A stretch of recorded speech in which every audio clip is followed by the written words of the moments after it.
Welcome to the September meeting of the Commission on Aging. Thanks for this amazingly full crowd. Since we're entering a new academic year, I'll start with basically introducing myself. I'm Joe Pankowski, the chair of the Commission on Aging. Then I'm going to ask everybody to go around the table and identify themselves for all of our friends on TV 79. Hi everybody, Karen Cummins, new to the Commission on Aging. Jim Metzger. Peter Etter. Gina Blum with At Home in Darien. Beth Harris, Senior Center Director. Cynthia Hall with Human Services. Ray Sladen. Jerry Genovese. Mary McCarthy. Sharon Saltis, Secretarial. Carla Thompson. Marsha Cleary, and me. Thank you Hello, very much. Yeah, Marcia and Karen are new members. Thanks for joining us. We're so psyched. We're getting back to our full status, which is awesome. I think we're still short just one member, so we'll keep looking, and we're great. So we'll open the meeting. We did not have a quorum at the July meeting, so we have a discussion of the June and July minutes to open our meeting. So does anybody have any changes to the June minutes? Hearing none, can I have a motion to approve the June minutes? Thank you, Mary. Second? Peter, thank you. All in favor? Aye. Thank you. July minutes. Anybody have any changes to the July minutes? Hearing none, can I have a motion to approve the July minutes? Thank you. Second? Thank you. All in favor? Aye. Perfect. Great stuff. Now, before I get to the Matter Center report, I'm going to give you a heads up. Terry Wood's running a little bit late today. Hopefully she'll be here. She did have a conflict she wasn't aware of. I also want to let you know that our Human Services report, as noted, will be given there. And so as a result, we're in a position where, unfortunately, Allie couldn't be here today. So there you go. So we'll start with our Mather Center report. Beth. Okay, I actually did an August for myself too, to let you know we were here in August and September minutes, so I will give that to Sharon. We are continuing with all of our protocols, and so there's reservation and appointments for all of our activities. We're still doing, I'm fogging, sorry. we're still doing a week before for our Darien residents, so we're getting our newsletter out earlier than ever. This Monday it'll be out because people will start to reserve their place for in-programming for Darien on Tuesday, and the following Tuesday non-resident members will begin their sign-ups. We've increased to 8 different exercise programs. In terms of our monthly and our regular programs, our schedule is getting packed again. However, the caveat of having to sign up for everything, having to register everyone. Right now we have 250 different waivers, so 250 people have come through our doors from June until now and are regularly participating at the center. The rooms are all socially distanced. Everybody, as of August 3rd, prior to August 3rd, we were letting people, when they hit the room, if they were vaccinated, they could take their mask off. As of August 3rd, everyone has to keep their mask on no matter where they are in the building. Our lecture courses are only 3-foot distance because everybody's kind of sitting this way and not on top of each other, so a little shorter distance. But the exercise classes, they're 6-foot distance. We have brought back 2 aerobics classes, a ballet class, walking clubs beginning again in September. Our stretch and fit, we're not doing yoga on the floor because that's a whole nother nightmare. So we changed that class up a little bit. We have sort of a silver sneakers back again. Ballet is here. So in terms of weekly, everyday programming, we're up to about 8 programs a day. Before this happy incident of COVID happened to us, we were doing anywhere between 12 and 14 programs a day. We're not going to get to that at this particular point in time because we also are sanitizing the rooms after they're used. The first close contact programs that we've had are Mahjong, and we're just doing one section of that.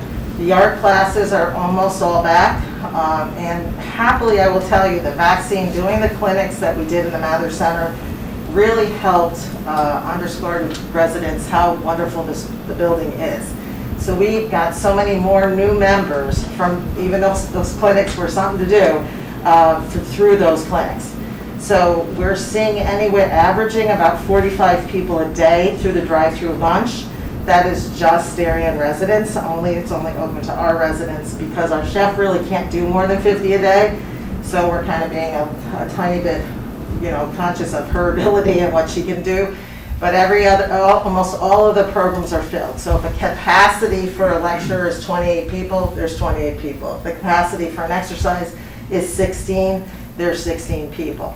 And where we've needed to open up, like our aerobics class, we've needed to open 2 sessions up. We're doing that kind of thing. Everybody has been pretty cooperative, I have to say. Nobody likes the masks. We don't like them. I miss seeing everybody's beautiful smiles. But for the most part, everybody's been very cooperative and understands that we're trying to keep everyone safe. We're trying to, accommodate and add as much as we can. What we're going to be doing for the winter, just to give you, is more grab and goes, and we'll go back to more Zooms. But we're not going to recede the in-center. We're going to keep the in-center going, and God help us, we're going to do the other as well. Because we found that with Zoom, there are people that actually really like the Zoom who can't get out.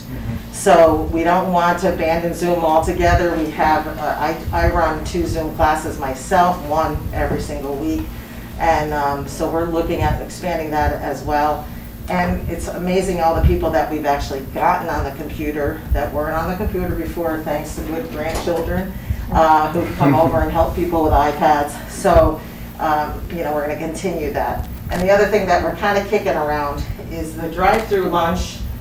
Some of the centers are actually doing hybrids when they can open, because there's so many people that the drive-through is something that is good for them. So we'll just try to figure out how we're going to do that, but we are talking about it. So in case you hear anybody who's upset that we might completely end it, but we're not looking to that till the spring. We're gonna keep this going at least through the winter. I'm hoping in April we get some other news that allows us to be able to figure out how to unmask everybody while they're eating. Other than TV trays and 6-foot distancing everybody in the cafe, it's really can't do that. Also the entertainments are back. We had our first one outside. We have them on Friday. A good thing for us with Town Hall being closed is that we cordon off the parking lot down there so no one can run anyone else over. It is a feat, I will say, and hats off to Stacy Johnson, our program specialist, and our activity assistant, Donna Savage. Incredible amount of work to do, but it is so worthwhile. And we had, that's been to capacity every single time. So we're doing Oktoberfest outside. There's a lot of programs that we're going to be doing outside. One of the things we are looking at is if we do have a rain event, I figured out how to open up the wall, and then we would 3 to 6 foot distance the entire room, remove all the furniture, put the entertainer on stage, have everybody sit forward, eat their lunch, then remask, and then watch the show. So this way, it does 2 things. One, it lets us know that we can do it, because we need to practice these things. And the other is that we don't have to cancel any of the spectacular entertainments that we have coming up. So, last Friday was awesome. Other than Amazon trucks that come through, and even our public works guys, I'm getting a vest for everybody, but I wear a traffic vest. And I just forget that I don't have the power of superhuman Wonder Woman, but I hold my hands up for people to stop, and they stop, thank goodness. But you definitely have to direct traffic, because there's always the unknown that comes through. But I have to tell you, the mental health of everyone, people seeing each other, tears, just because they haven't seen each other in a while, it's so necessary that people are with each other. So the fact that we've been able to adapt, even though we're really wanted this thing to be over, we all have COVID fatigue, every one of us.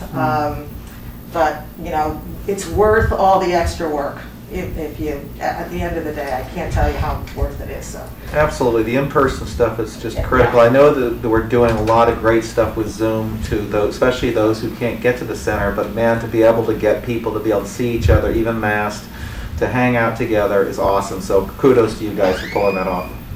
So. Great, thank you. Okay. Terry, take this seat right here. Thanks so much for coming. Representative Terry Wood, everyone. Terry is here to speak to state legislation, please. What's that? No. I'll circle there. Will you stay right where you are? Terry, say hi. Great. Terry, say hi. Terry, say hi. Instructions, hi. Absolutely. Thank you, Terry. So we are. Most of the time I follow. No, you don't. I understand that was me saying, let's go ahead and move on. But here's the point. We are just, your timing is just about perfect. We have, after Ally couldn't be with us, Cynthia Hall now to do a human services report, and then you're up, so your timing is perfect. Cool. Great, thanks. And I'm going to sneak back by here, see if I can grab a chair back there and see how I can make it skinny-wise. Thank you so much, everybody. Great, Cynthia, you're up. Thanks so much. Good morning, Before we, I'm sorry. can we ask a question? Oh, sure, I'm sorry. Absolutely, ask Beth questions. My apologies. Can I share this? It's hot off the press, and you're the reason, so. So this is a letter that Bob Duff sent to Elizabeth. That pursuant to the provisions of Public Act 21-7, Section 4, I'm pleased to officially appoint you to the statewide senior center working. Your appointment is effective immediately and is conterminous? What would that mean, Terry? With my appointing authority and until a successor is appointed and qualified. So congratulations, and I'm delighted that our town is going to be represented in this statewide effort. And we would thank Peter, because Peter put the nomination in, and then 7 senior center directors in Fairfield County put their nomination in for, and also our executive director of SWACA, Marie Allen, did. So it's going to be a heck of a year, but Fairfield County will be well represented. Thank you, Peter. Well, and you guys are doing state-of-the-art work too. Yeah, Best practices, Thank you. everything. thank you. Yeah. Anything else for Beth? Thank you, Peter. Thank you, Beth. And now we'll turn it over to Cynthia Hall for Human Services Report. Good morning, everyone. We started the Energy Assistance Program this week. So currently, we're accepting applications for households that heat with oil. And on October 19th, we'll start taking applications for households that heat with gas and electric. The good news is that the asset limits have been waived again this year. So a lot of our senior homeowners will be eligible to apply. We're continuing to distribute vouchers for the seniors farmers market, and that program will end on October 31st. Our renters rebate program will also be ending on September 30th. To be eligible for the program, you have to be 65 years or older or receiving Social Security disability. Human Services continues to maintain the emergency call list of vulnerable seniors and disabled individuals in our community. We currently have up to 100 people on our list. We call everyone prior to and after a storm or any town emergency. So if you know of anyone that would benefit from being on the program, please let us know, and we will gladly reach out to them. Thank you. Awesome. Any questions for Cynthia? Yeah, how many seniors use the internet for their information versus not? I would have to Seniors ask on your you, call list, on your, Very few. very few? Yeah, Okay. they actually depend on our calls. Okay. And obviously. That would be my guess, but just wanted to verify. Yeah, very limited. Awesome. Other questions for Cynthia? Hearing none, thank you, Cynthia, appreciate it. And now Representative Terry Wood, who represents our town and the state legislature incredibly ably. Thank you. What I love about Terry is that Terry is not political, okay? She will call it like she sees it right down the center, so you can call her about marijuana legislation and she'll listen and she'll do whatever she thinks is correct. You can call her about aid in dying legislation and she'll listen and do what she thinks is correct. And not being ruled by her party, Republican or Democrat, it doesn't matter. What matters is we get great representation. And Terry, you are the gold standard for that, so thank you so much for all you do for our town. And thanks so much for joining us today to give us an update on state legislation. Well, happy to join you, and it's always fun to see everybody. And thank you for all the work you're doing here, because it's a community effort. And when I saw the senior center, I knew about the senior center task force. We are the gold standard. Everything we're doing here is pretty special and very supportive of seniors and delivers the care that they should have and need. So, a couple of things. And I love questions, so there's no question that should be unasked. Somebody said, well, it's a stupid question. In my book, the only stupid question is one that you don't ask. So every year right after the legislative session is over, the Office of Legislative Management does, the Office of Fiscal Analysis does these major acts, and they're all online. I can send you the link for this one today, and I'll send you the link for this one today. This is the major overall view of everything we did, and then this is pertaining just to seniors. And they do, I think there are 20 of these for all different, there's one for transportation, there's one for education. So if you want to geek out, have at it. So I'll start with, now in this there are 12 pages, and Joe and I corresponded yesterday and picked out about six or seven that I'll talk about in detail. Oh, the foggy glasses. Oh, man. All right, excuse me. Equipment adjustment here. Okay. I picked out 6 or 7 that I thought would be most relevant to everyone here. One that we passed was age discrimination in the workforce. A new law prohibits age discrimination in the employment application process. Specifically, it makes discriminatory employment practice for employers to request or require prospectives' age, birth date, graduation date, anything like that on an initial application. So I think that's good. I don't know what you think, but I think that was a pretty close, I think it was probably an overwhelmingly positive vote. Long-term care insurance, that's an issue I've been corresponding with a couple of constituents on, which is just, man, the rates are skyrocketing. I don't have to say that, you all know that. By law, long-term care insurers filing for a rate increase of at least 20% must spread the premium increase over at least 3 years. A new law imposes consumer protections by prohibiting insurers from filing a new rate increase during this 3-year period, and requires the insurance commissioner to develop a minimum set of affordable benefit options that insurers must offer policyholders if they file a premium rate of 20% or more. So I think that's a reasonable protection for consumers. Gary, on both of those, there was no previous legislation at all about this stuff? There was with employment, we always do something about employment discrimination. But not that I remember on age discrimination. It's surprising. Yeah, that's a good question. And is this past legislation? Yes, It is, this, okay. this was this legislative session. And this was the long session. So we have a 2-year term, 5 months the first year, 3 months the second year. And this year we did all the public hearings virtually, which was a little bit hard because it's, when you're public hearing rooms are about this size, and you can, Joe has come up a number of times to testify, and you can ask questions. It's much more engaging, it's much more interactive, and this was through a screen, and it just wasn't quite the same. I think it worked out okay, but it wasn't optimal, and it was hard to have conversations with people, whether they were for legislation or against it.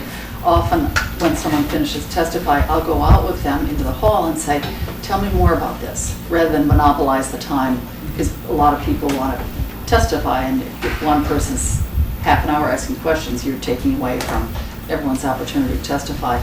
So those were opportunities lost. Terry, Yes. I can underscore the long-term care with personal experience.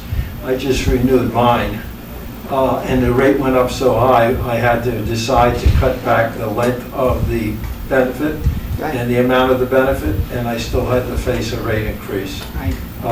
So, and again, this is something I've paid into for 35 years. So we really need protection legislative-wise in this whole arena. It's really sad. Agreed. It has not been well managed, because I have talked to 2 or 3 other constituents with the same issue, and they made the same decision you did, to cut back on the benefit and the length, and have paid into the system for 35 years. So where is it that the first 35 years you're paying into it really should offset? Keep up the fight. Yeah, thank you, I will. And Peter's also a tremendous advocate in Hartford. I'm so grateful. We meet a couple times a year. I always look forward to January. I get an email from Peter. Can we meet, talk about the AARP agenda? And it's always very helpful and informative. So those are the conversations. I do encourage all of you to reach out and with any concerns or questions. Home health orders. A new law allows physician assistants and APRNs, nurse practitioners, licensed in Connecticut to issue orders for home health care agency services, hospice agency services, and home health aid services. So previous to this, it was physicians only were doing this. And I love this because we are short doctors, which is another, short doctors and teachers, yikes. Lots of issues going on right now, but anyway. Nurse practitioners now in Connecticut, we passed a law, I think 6-7 years ago, allowing nurse practitioners to prescribe, once they practiced with a physician for 5 years, they can then prescribe medication on their own and do annual exams and take the place. It's a first step if you can't get in to see the doctor. I know my last couple of annual exams have been with the nurse practitioner. She's been absolutely terrific.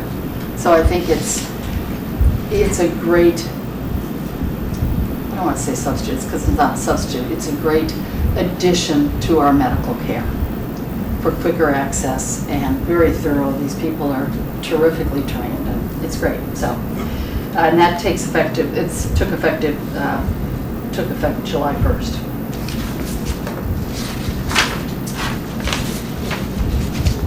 Expanded bed capacity during emergencies. We saw this during COVID where we had to repurpose rooms in hospitals and nursing homes for COVID patients. And what this allows the Department of Public Health Commissioner to suspend license requirements for chronic and convalescent nursing homes to allow them to temporarily provide services to patients with reportable disease or emergency illness or health during declared public health crisis. I know that's a mouthful. For example, Stanford Hospital, when COVID was at its peak last March and April, DPH would turn around, usually the license to change a room in a hospital to a different category, it would take months. Man, they were turning around 48 hours. So it can be done, and that's where this legislative idea came from. Patient's Bill of Rights. A new law expands nursing home patients' Bill of Rights, which applies to patients in nursing homes, residential care homes, chronic disease hospitals. For these patients, the Act adds the right to treat their living quarters as their own home, including they can put in technological equipment, and it gives them a little respect and dignity in the place that they are residing at this time. So, and this also passed beginning in July.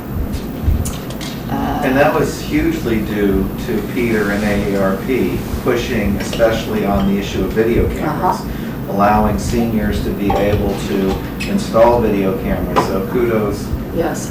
To Peter and AARP because they were very much hard pushers for that. And then the next one is also... It's too bad it took thousands of deaths in nursing homes to make that happen. Yeah. Agreed. This one also is Peter's virtual monitor and virtual visitation. New law allows nursing home residents to use technology of their choosing to facilitate virtual monitoring or virtual visitation and establishes related notification use and consent, obtaining roommate's consent and paying associated costs. This, I believe, also took effect October 1st. We tend to do, I don't know why, never figured out quite why. New laws take effect either July 1st, October 1st, or January 1st. So, I don't know, I guess phasing it in. Terry? Yes. So all of those facilities, therefore, are required to provide Wi-Fi services, right? Yes, in order, that's a good question. Yes, I'm sure they do. For free? Well, you have to pay the associated costs. So whether or not they are going to ask if there are 50 rooms in a nursing home, if 25 people are taking advantage of this, if 25 people are going to have to share the cost, I don't know. That's a good question. Peter, do you have I believe information on that the nursing home operator has to pay for having that power delivered to the facility. Otherwise, it's... Right. Yeah, it's moot. Yeah. Right. But they would, Just like they have to provide telephone service. Same. yeah, Well, but do they charge for it? Is it on a prorated basis? How is that service delivered is very important. yeah, because it gets expensive, Yeah, right. yeah, and who's regulating what they're able to charge? Can they actually make money off of it? As opposed to just delivering the service. See, I'm this is- concerned about, it's the same way with a hospital bill where you pay $150 for a urinal, okay? It's- If it's a mandatory requirement, then I think the next stage is that it should be paid for by the facility and it shouldn't be charged. It's just part of general service. Services, Yeah, right. yeah. Like water, utility, water, Right, electricity, exactly. right? Right, yeah. Phone line, Yeah. yeah. What was the impetus for this? Were there restrictions on their ability to use Didn't video? exist. They weren't allowed to. They weren't allowed to, Right, really? right. Like they And- couldn't do a FaceTime call on a phone or? You could probably do a FaceTime. There were 13 states that had allowed this already, and interestingly, Texas was the first in 2007. But the nursing home operators and the unions really fought it. And from my friends at ARP, I was told it was a really, really hard-fought battle because the unions didn't want it and the nursing home operators didn't want it. And probably more for their concern that people would be monitoring behavior. Right. And that was not the intent. The intent was to remove the isolation and bring to you, if you're living in your own home, an apartment, or in a room somewhere or a suite somewhere, the same communication skills that you have available. That was our sole purpose of it, and we finally got it passed. Yeah, it was a couple of years that AARP, Peter worked on this. Yeah, 3 years. 3, yeah. Terry, Yes. sorry, I'm here. Further, to your point about the accessibility and payment and that kind of thing, is there also a partial requirement to keep the service current? In other words, Upgraded. yes. upgraded, just Working like your condition. speed gets upgraded or whatever. Is there a level of, I don't know, kind of inspection in terms of what people are getting? That's a really good question. We can read the legislative language, I mean, the full statute. Actually, I may put the attorney in the room on that duty. I'm a will stress and probate attorney. I'm not touching legislative That's history good. on The this issue with a legislative 10-foot pole. language is just very thick and dense. We can find out. Okay. I mean, it's not a good urgent, but question. I'm just Yeah. No, wondering it's- if how Do comprehensive you know- this is. I don't know, but we can find out. Yeah.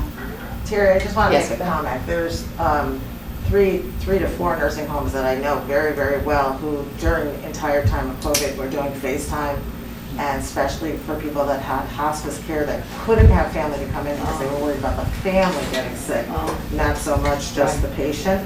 And the majority of people in certain nursing homes are on Title 19. So they can't pay for any of this anyway.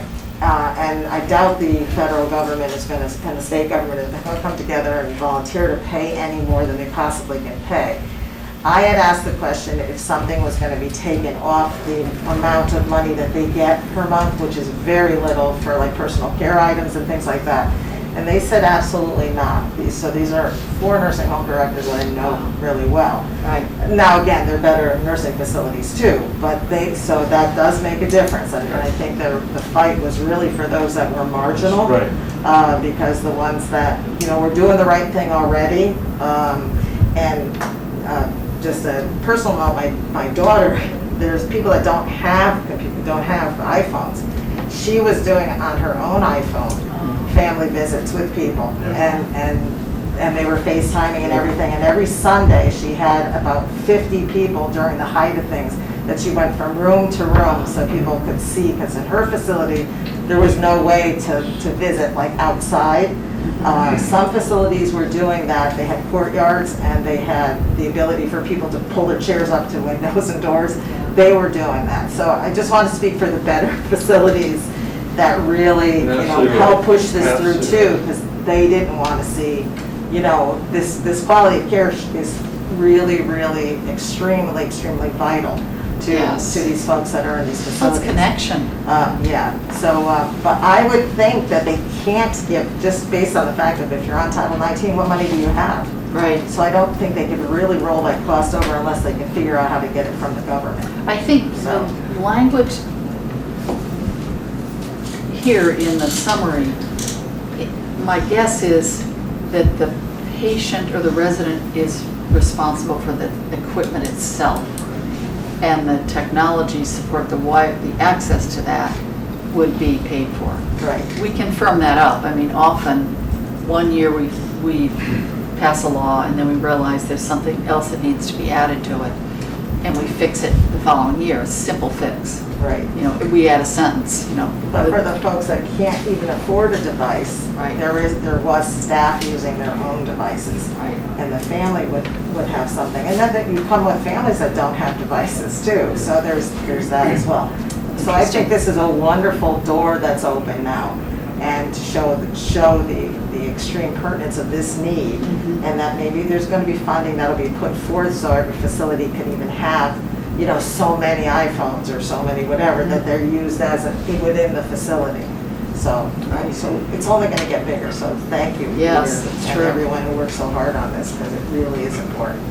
And Terry, the other piece is, I would imagine that any of these facilities is on a priority list for utilities, all of those things, In storms, for emergency services. 100%. And I would hope Optimum and all the internet providers, the wireless providers, AT&T, that now they are on that list, they have to provide it otherwise, because that's the time when they need it the Yes, most. you're right.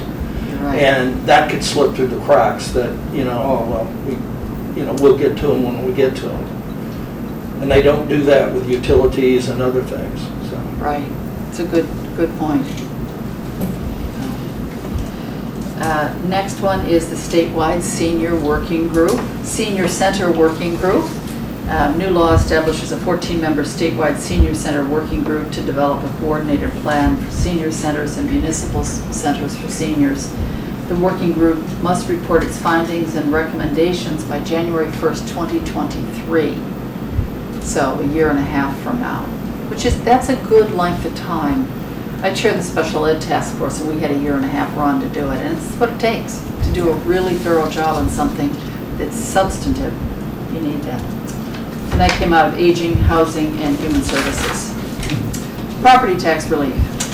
This new law expands eligibility for the local option elderly tax freeze program by generally decreasing the program's minimum age requirement from 70 to 65 years old, although the legislative body in any specific municipality would have the right to override that by raising it. So in our case, if the RTM decided that it should not be lowered to 65, they would have the option. I'm not saying they would. I have no idea what they do. They would have the option to raise it at any age they felt was more logical. Is Yes. age the only criteria, or is there an income threshold that you have to meet? There is definitely an income threshold. Yep, along with age. So, 1-year combination motor vehicle registration for seniors. This existing law allows registrants 65 or older to opt to renew their motor vehicle license, their driver's license, for 1-year period instead of 2 or 3-year registration period. That becomes effective October 1st. So again, it's a little law, but could be helpful. I'll speak to just a couple of the major. That's this one. The major laws we did, and a couple of disappointments. We did pass recreational cannabis, is what they're calling it. I'm not quite sure why they shifted from marijuana to cannabis, but they have. And it was a close vote. I think it was about 10 votes apart. And there were Republicans most Republicans actually. There were 2 or 3 that voted for it.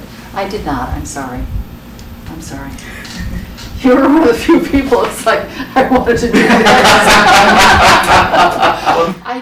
I voted for marijuana medical marijuana, I felt very strong and still feel very passionately in support of medical marijuana. Just the marijuana, I've got a couple of friends who own family businesses, manufacturing businesses, and they just said, we can't tell if someone's under the influence of marijuana. And the police officers I speak to often about, what they're encountering in their day-to-day work, they just said it's going to be hard to know. It's hard to know. So there were certainly reasons to vote for it. So it was a close, in my own conscience, it was a close vote, but I did vote no. Some of us think you did the right thing. Yeah, I did. And I'll take the fifth. As you are entitled to. No, I mean, I had people in support of it and not in support of it. It was one of the tougher votes. And it was the bill itself. I almost brought it in because I am presenting to the Human Services Planning Council 2 weeks from today on marijuana, and it's this thick. The summary is this thick and the bill itself is this thick, and it's like, that's how dense it is and all the details and whatever. The good thing is and I think the state did a good job in introducing medical marijuana first because we have a template on how to run it in the state, and we did not want to be the laughingstock on late night TV with our medical marijuana program. And we're not. They run it very well, it's tightly controlled. The people who need it get it, they get the prescriptions, it's helpful, so it's worked out very well. And that is largely what they're going to base this rollout on. And it doesn't roll out for another year and a half, I think. So they're building it up. Aid in Dying did not pass this year. I did co-sponsor it. I feel quite strongly it should be it's individual liberty. It came to Judiciary Committee this year, and this would be Aid and Dying. You probably know exactly what it is. It came through Judiciary this year it came through Public Health this year. Thank you, because that was also, it wasn't a party line vote, it was a split vote. The Judiciary Chair, who was going to have to also weigh in on, it got stopped in Judish, that's what happened. Every year, it's like football games. You try and remember the plays where it got stopped. It started in Public Health this year, passed Public Health, which was the first time it passed out of committee. So there is, in some sense, there is progress on it. And I had a number of constituents passionately in support of this that I corresponded with regularly. And then Judiciary Committee stopped it, and the chairman of the Judiciary Committee, he just said, he gave his own personal opinion on why it stopped. And it's like, this is not your place to be personal. This is your place to pass a law that benefits people. So, I'm cranky. It wasn't, I feel he didn't do his, whatever. But baby steps. Let's be very clear. Baby steps. Baby steps were we've never gotten out of the Public Health Committee. And by the way, the Commission has not taken a position on this. But let's be clear. Right. The Commission has stepped away from this issue because there's strong feelings on both sides. 100%. Negative physician-assisted suicide, don't do it. Right. Others, aid in dying, please do it. So the Commission has not taken a position on this. So the only reason I testified on this was personal and made that clear. But the reality is that this is where I was going earlier with Terry. This is not a political issue. This is a question of, Terry and I have been bouncing this back and forth for years. And so I very much appreciate the fact that Terry, as a Republican, was willing to, quite frankly, take a lot of guff to be a co-sponsor of something which a lot of Republicans were very much against. So that shows your guts. So I appreciate your guts. I think it was awesome that we tried. Be back again next year. Yeah, we've got what's fun about the work is there are a couple of people that I co-sponsored it with, and we don't necessarily co-sponsor the same things, and we're going to work on this again next year. So I'm looking forward to that. Truck tax, we passed a truck tax, which is a tax on trucks. I don't know what else to say. Not much detail there, but I think we have to cut expenses in our state, and figure out where the waste is. And I just see a lot of waste, and I just think. Terry, is this a mileage tax? It's or- a mileage tax, yes, and it's based on the axles, and so it's strictly delivery trucks, and it will impact consumer costs Yeah, it'll be because it passed will on. get passed on. Grocery trucks, hardware store trucks, all those trucks. So the governor was not able to get the tolling plan put in a year ago because there was such outcry on that. This did pass, but this was a very close vote. There were a lot of Democrats who voted against this. I think it was passed by maybe 2 or 3 votes in the House. So, just a point of note, Governor Lamont is looking at something called a vaccine passport, which would be, New York State has it. It would be an app on our phones where you log in your passport information, your passport information, your vaccine card. It's also available on Clear. For those of you who have the app, the travel app Clear, the TSA, it is available on that already. So you can't actually take a picture of your Vax card and put it on your phone? Well, you can, but what they're going to look for is the barcode or that Q code. And that should be on the copy. It's not on my vaccine card. Oh. But somehow, we did it on the Clear app, because we have Clear, and God bless children who work in healthcare. Our daughter said, well, Mom, Clear offers it. Okay. So I gave her my vaccine card, and she set it all up for me, and it was terrific, and it's very effective. So you can use it for any purpose. So Clear, as a business model, has expanded from just the TSA program now to healthcare. I can't remember how they word it, but it's going to be a nice new business model for them. So when you sign up for Clear, when you register your vaccine information on Clear, that's when you get the barcode? So that it can be read by the TSA, et cetera? Let me look at it. Because we just did it the other night.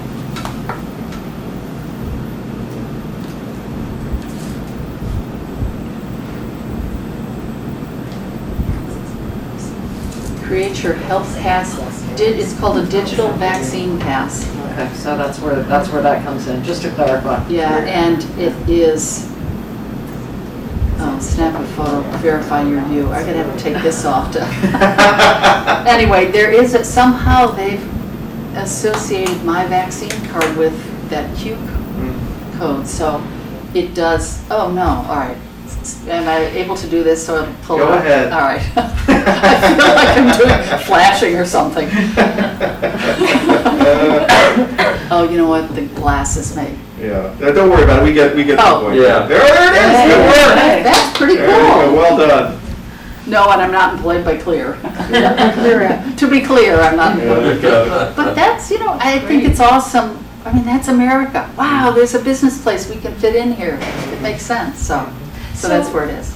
Because I've been trying to figure out with these vaccine passports, when we went to get our vaccines, are we in a database that, because I keep wondering about the whole fraud issue. Yes. Because it seems naive to think that, if you just have a card that they wrote on, Right. and Good- you weren't good entered into question. a database, like how does that work? Good Yeah. question. I got an email yesterday from a constituent saying it's called CWIZ, Connecticut Whiz, something. There is a statewide website that everyone who's been vaccinated, we are all in that database. It is, and this constituent was concerned that anyone could log in I could find out if Mary has gotten a vaccine and when you got it. No, you can't. And that's what they were concerned about. It's a double authentication process where you have to fill in your information, date of birth, name, cell phone, I think. And the information comes when you got your vaccine in Connecticut. The State Department of Public Health keeps track of all the vaccine doses. So that's what triggers the database, is the vaccine doses. So we are all, again, those who are vaccinated are all in that database. It is not possible, it's not possible to get, I couldn't get Mary's information. Because for you to see it, they would send you the authentication code to your cell phone. and then you could access it. So it would be very hard. So your information is safe. However, we are all in a database based on the vaccine dose. It's not so much our names, but just the doses and who got them. I see. But good question. Yeah. Any other questions? Just following up on that, what do you think about the booster? And I noticed Lamont said we have sufficient now in state to do boosters, but obviously there's issues with CDC and everybody else. Well, I'm not a medical professional. If I can call my daughter, I will ask her. Okay. She helped roll out the program at Stanford Hospital. Yes, they're getting ready. I think the 22nd, they're rolling out the boosters. Well, yeah. You mean, are you asking, should Those you are for get one? those are if you're challenged immunologically, right? In general, they had it was going to be in 7 months from your last one Right. for the general population. But I understand, the CDC and somebody else has come out and saying you really don't need it. I'll be honest, I have to follow a lot every day. So I don't know. I haven't followed, because every day it changes. Yeah. And when they change the final one, you have to figure out what you're gonna focus on, so we can find out. Well, the only reason I ask is because a lot of people are concerned, they want to get a flu shot. Right, oh, yeah. So I asked the pharmacist at Walgreens, and he said, oh, you can get a flu shot and the COVID shot at the same time. He said it's a myth that it's a problem to have them at the same time, but a lot of people were concerned. They didn't want to get a flu shot until they'd had their booster shot, or vice versa. They didn't want to get the booster shot until they had the flu shot. Right. So, it would be helpful for that to be clearer than it is. Does anybody know on that? From what I read, it's Yep. that the CDC really had not approved the extra shot, and they lack science on it. So that's the last thing that I read. Yeah, there were two papers, or two different groups. One was just a group of physicians, and then the other was the CDC. They're not saying it's bad for you, they're just saying that we don't They don't see have the that- data on it, really. Yeah, and we're not sure there's a requirement for it. You're still at 80% apparently after 6 or 7 months, so. We're gonna know a lot more in the next couple of weeks. Yeah, I hope. Our public health department is going to put information on the website as they get it. So right now, the flu shots there and the clinics that we're going to be having are going to be there. Initially, this was way back when they were talking about it, they thought they were going to have the Moderna booster at those flu shots. So I would assume it was okay to have both, but because there's a little holdback and also because they want to get the immune compromised first, there's going to be a little bit of a setback with that. So, but David has said that he would update the website. So keep a look on our own Darien Public Health website for updated information as they get it. Great. So, yeah. Thank you, that's helpful. That's Yeah, I've just heard positive things I've only heard good things about getting the booster, that it's been recommended. Me too. So, Apparently, definitely, the issue is I just that want you to wait. let's try to get everybody the first vaccination before we go into this process. Correct. Connecticut is the most highly vaccinated state in the country, which is great. People took it seriously. Somebody pointed out to me recently that because of the rollout of the booster shot, potentially, it probably was a better idea to get your flu shot sooner rather than later, just because of we don't know what kind of, backup there might be with the boosters like there was with the first shot. It might take you weeks to get an appointment. So if you're planning to get a flu shot, getting it now, it's easy to walk into CVS and do it right there. Good Or point. Walgreens or wherever. I think it's also a great point because there's a real question of how virulent the flu season's going to be this year because, of course, we were all isolated Right. last year. Right. and there was no flu season for all intents and purposes. So the question is going to be, once we're now all out and about again, admittedly in masks, the reality check is going to be, what's it going to be like? So encouraging folks to get their flu shot ASAP is a great idea. Yeah, very, very good point. Well, and you minimize too, with the booster, we don't know, so many people with the shots, the initial shot for COVID, didn't feel very well. There were side effects for 24, 36 hours. And if you do it separately, you are potentially going to minimize any interaction between the two. Again, I'm not a scientist, but it just seems one at a time might be prudent as well. Yeah, right. And your arms wouldn't be. I think that would be the problem, the only problem. You'd have two sore arms rather than just one. Anyway. Terry, can I take advantage of your presence and ask you a question relating to housing? Yes. I was at a meeting last night in Stamford on subsidized housing, and as you know, more and more towns are having housing developments where subsidized is part of their development. Yes. And the question was raised, is there a centralized database for subsidized housing statewide or by community, in community? For example, do you know if there's a database of subsidized housing, for example, that exists in Darien? Because so many more people today, as you know, are homeless or struggling to pay for rent. And what we're hearing from a town, and Stamford is 130,000 people, is that some of the builders, and because there may not be a database, it's harder to find. Well, I know Darien does have a database. It does, of Yes. all subsidized housing. Yes. Well, we don't have any Section 8 housing in Darien. Right. We do have affordable housing. Right. And the town owns two affordable housing developments, the Royal and also what's now called the Heights, which was Allen O'Neill. And we also, anytime a development is built in town, there's a requirement to have, it's now up to 15% or 14% of the units must be affordable. And affordable is under the statute 830G, and it's either on state median income, you qualify for it, or area median income. So all of the the Heights and the Royal are all built under 830G, so they adhere to those. So is it, but there's no state mandate, I guess, or is it town by town? That I don't, I can find out if there's a state mandate to keep a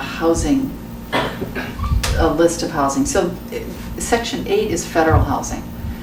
Affordable housing built under 830G or any other affordable housing. Inclusionary zoning is what we have.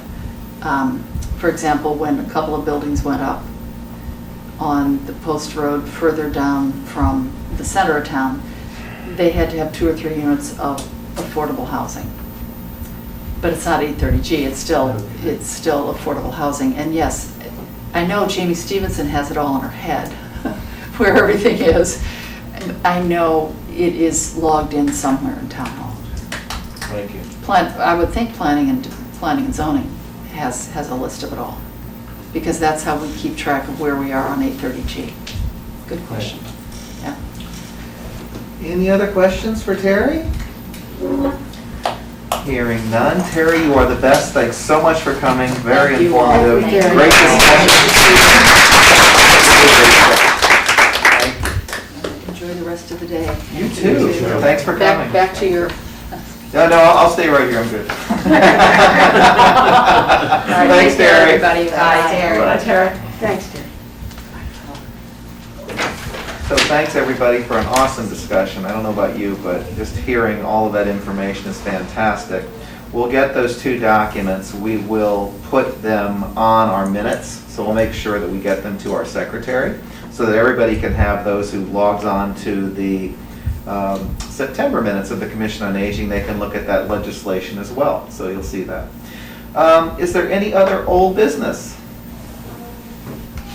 Just a couple of very quick things. Sure, So, thank you, Peter.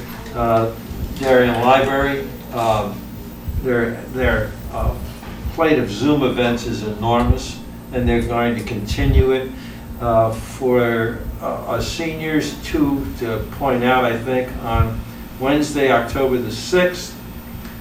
It's your funeral, but don't be scared by the title. It's really for planning your funeral. And then October 21st, empowering women towards and in retirement.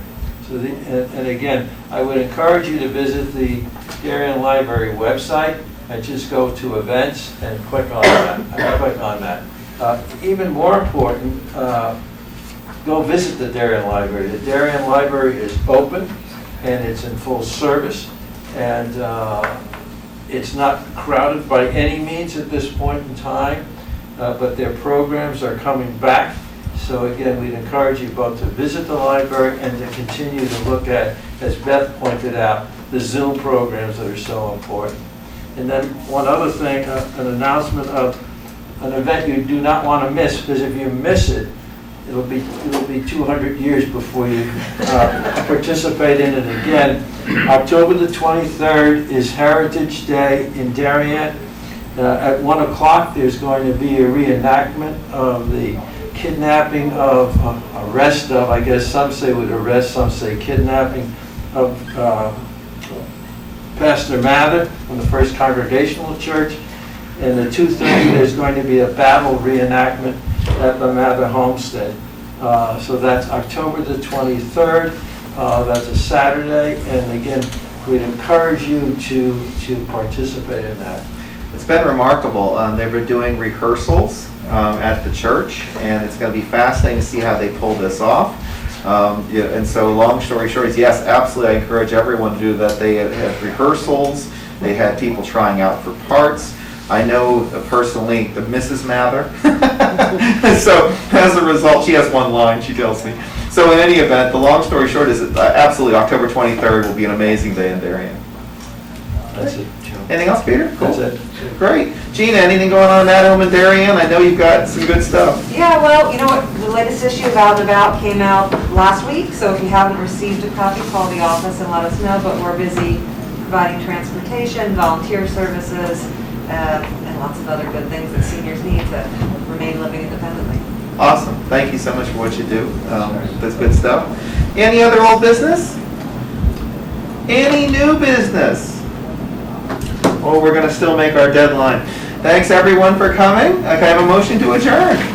There we go, second. Thanks, everybody. I'll see you in October. Thanks so much for coming. Thank you. Good.